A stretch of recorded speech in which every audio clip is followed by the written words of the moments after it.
승진을 했습니다. 드디어 연봉이 올랐습니다. 그런데 다음 달 통장 잔고가 또 0원입니다. 이상한 일입니다. 분명히 더 받고 있는데 어딘가로 새고 있습니다. 사실 새는 게 아닙니다. 쓰고 있는 겁니다. 배달앱 구독 등급이 하나 올라갔습니다. 넷플릭스 요금제도 슬쩍 바꿨습니다. 버스 대신 택시를 타는 날이 주 1회에서 주 3회로 늘었습니다. 한 달이 지나고 나서야 보입니다. 카드값이 정확히 월급 인상분만큼 늘어 있습니다. 이걸 의지력 부족이나 소비 습관 문제로 보기는 어렵습니다. 심리학과 행동경제학은 이 현상에 이미 이름을 붙여놓았습니다. 라이프스타일 크립. 소득이 오를 때 생활 수준이 그 뒤를 조용히 따라오는 구조입니다.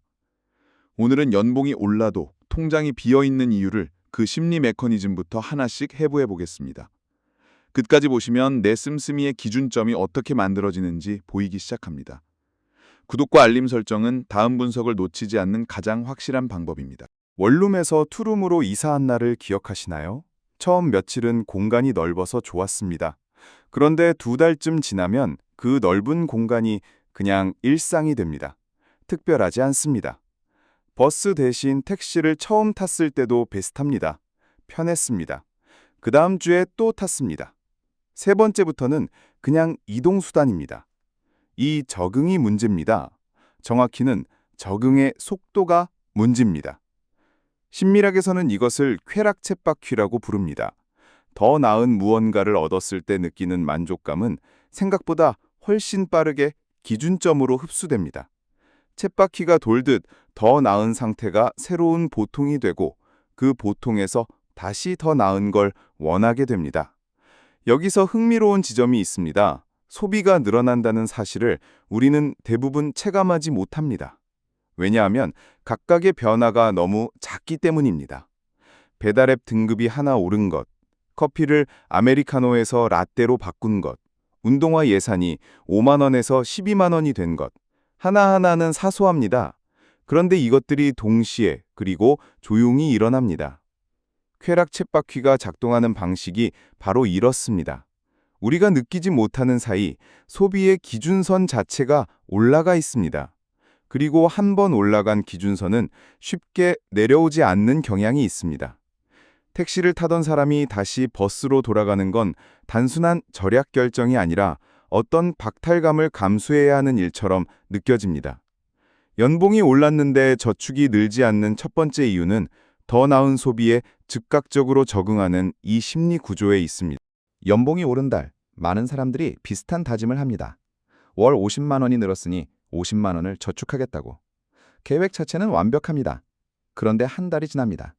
이상하게도 정확히 50만 원어치의 꼭 필요한 지출이 생겨나 있습니다. 헬스장 등록, 오래 미뤄둔 치과, 모임에서 쓴 밥값, 각각의 이유는 다 타당합니다. 그런데 합산하면 딱 맞습니다. 이것은 우연이 아닙니다. 1955년 영국의 역사학자 노스코트 파킨슨은 흥미로운 법칙 하나를 관찰했습니다. 일은 주어진 시간을 채울 때까지 늘어난다는 것입니다. 원래는 관료제를 비판하는 맥락이었지만 이 관찰은 돈의 흐름에도 자주 비유됩니다. 파킨슨 자신도 훗날 지출이 수입을 향해 팽창한다는 취지의 표현을 남겼습니다. 왜 멈추지 않는 걸까요? 핵심은 지금 가진 돈이 새로운 기준점이 된다는 데 있습니다. 통장 잔고가 넉넉하면 지출 허용 범위도 함께 넓어집니다. 월급이 오른 달 통장에 여유가 생깁니다. 그 여유는 심리적으로 써도 되는 공간으로 인식됩니다. 명시적인 결정이 없어도 지갑이 먼저 반응합니다. 여기서 파킨슨의 법칙이 첫 번째 포인트의 쾌락쳇바퀴와 맞물립니다. 쳇바퀴가 소비 기준선을 올려놓으면 파킨슨의 법칙은 새로 생긴 여유를 그 기준선에 맞게 채워넣습니다. 두 심리가 서로를 강화합니다. 그래서 이 지출 팽창은 한 번 일어나고 끝나는 게 아니라 연봉이 오를 때마다 반복되는 구조가 됩니다. 50만 원을 저축하겠다는 다짐이 실패하는 건 의지력의 문제가 아닐 수 있습니다. 여유가 보이는 한 지출이 그 여유를 향해 흘러가도록 설계된 심리 구조의 문제일 수 있습니다. 연봉이 오른 날 휴대폰에 문자 하나가 옵니다. 고객님의 신용카드 한도가 상향되었습니다. 타이밍이 절묘합니다. 연봉 인상 시점에는 카드 한도 상향이나 업셀링 제한이 붙기 쉽습니다. 그리고 사용 가능 한도가 커지면 지출도 함께 커질 수 있습니다. 이것은 단순한 친절이라기보다 소비를 자극하는 설계에 가깝습니다. 시장은 우리의 심리를 오래 연구해 왔습니다. 앵커링, 즉 단내리기 효과라는 개념이 있습니다. 사람은 처음 접한 숫자나 기준에 강하게 묶이는 경향이 있습니다. 가격표 옆에 붙은 원래 가격, 플랜 페이지에서 가운데 칸에 강조 표시된 스탠다드 요금제. 이것들은 우리의 판단 기준을 미리 설정해 놓습니다. 그 기준 위에서 우리는 선택하고 있다고 느끼지만 사실 그 선택지의 범위 자체가 이미 설계된 것입니다. 소득 구간별 업셀링 구조는 이 원리를 정교하게 활용합니다. 연소득 3천만 원대에 맞는 카드가 있고 5천만 원대에 맞는 카드가 있고 7천만 원대에 진입하면 프리미엄 라이프라는 단어가 붙기 시작합니다. 항공사 라운지, 발릿 파킹, 컨시에지 서비스. 이 혜택들은 연봉 인상과 함께 자연스럽게 눈에 들어오도록 배치되어 있습니다. 새 소득 구간에 걸맞은 소비를 하는 것이 합리적으로 느껴지도록 만드는 구조입니다. 결국 라이프스타일 크립은 순수하게 개인의 심리만으로 작동하지 않습니다. 첫 번째 포인트의 쾌락 쳇바퀴가 내부에서 기준선을 높이고 두 번째 포인트의 파킨슨의 법칙이 여유를 채워넣는 동안 시장은 외부에서 그 팽창을 정확히 포착하여 다음 소비를 준비해 놓습니다. 세 개의 힘이 같은 방향을 향합니다. 연봉 인상분이 통장에 남지 않는 것은 우리 안의 심리와 우리 밖의 자본주의 시장 구조가 함께 작동한 결과입니다. 여기까지 오면 자연스러운 질문이 생깁니다. 이 구조를 알면 뭔가 달라질 수 있을까요? 파킨슨의 법칙은 이렇게 말합니다. 지출은 수입을 채울 때까지 팽창한다고.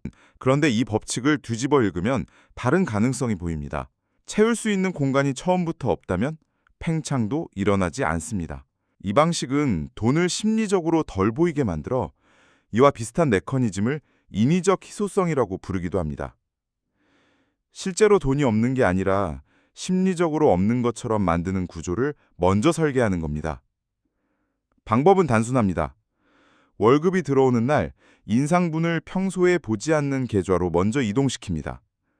자동이체로, 급여일 당일에. 눈에 보이지 않으면 심리적으로 없는 돈이 됩니다. 파킨슨의 법칙이 작동할 여율 자체가 사라집니다. 이것을 선저축 후 지출 구조라고 합니다. 순서 하나가 다릅니다. 쓰고 남은 걸 저축하는 게 아니라 저축하고 남은 걸 씁니다. 이 순서의 차이는 의지력의 문제가 아닙니다. 심리 구조를 먼저 설계하느냐, 나중에 저항하느냐의 차이입니다. 넛지 이론이 설명하는 것도 비슷합니다. 사람은 기본값을 따르는 경향이 있습니다. 저축을 선택지로 두면 안 하게 되고 저축을 기본값으로 설정하면 하게 됩니다. 401K라고 불리는 미국의 퇴직연금 자동가입제도 도입 이후 참여율과 저축 행동이 크게 달라진 것은 사람들이 갑자기 더 현명해져서가 아니었습니다. 기본값이 바뀐 것입니다. 쾌락 쳇바퀴는 멈추기 어렵습니다. 시장의 업셀링 구조도 피하기 쉽지 않습니다. 그런데 파킨슨의 법칙만큼은 역방향으로 이용할 수 있습니다. 지출이 여유를 채우기 전에 여유가 보이지 않는 구조를 먼저 만들어두는 것. 이 심리 트릭은 시장이 우리에게 쓰는 방식 그대로입니다. 오늘 우리가 살펴본 것을 정리해 보겠습니다. 연봉이 올라도 통장이 비어 있는 데는 세 개의 층이 있었습니다. 더 나은 소비에 즉각적으로 적응하는 쾌락 쳇바퀴, 여유가 보이는 한 지출이 그것을 채워나가는 파킨슨의 법칙, 그리고 그 팽창을 장합히 포착하여 다음 소비를 설계해 놓는 시장의 구조. 이 세 가지가 같은 방향으로 작동하고 있었습니다. 여기서 주목할 것은 하나입니다. 부자가 되는 것은 연봉의 크기가 아닐 수 있습니다. 쾌락 쳇바퀴의 속도를 제어하는 것, 즉 씀씀이의 기준점을 어디에 고정하느냐의 문제일 수 있습니다. 월급이 나를 부자로 만들어주지 않습니다. 내 씀씀이의 기준점이 나를 부자로 만듭니다. 이 패턴은 특정 소득 수준에서만 작동하지 않습니다. 연봉 3천만 원이든 1억 원이든 기준점이 소득을 따라 올라가는 속도가 같다면 결과는 같습니다. 반대로 소득이 오를 때 기준점을 의식적으로 고정한 사람은 그 차이만큼을 실제로 축적하게 됩니다. 오늘 이야기가 내 소비 패턴을 다시 들여다보는 작은 계기가 되셨으면 합니다. 다음 영상에서는 이와 연결된 또 다른 심리 패턴을 다룹니다. 채널 구독과 알림 설정을 해두시면 놓치지 않고 받아보실 수 있습니다. 오늘도 함께해 주셔서 감사합니다.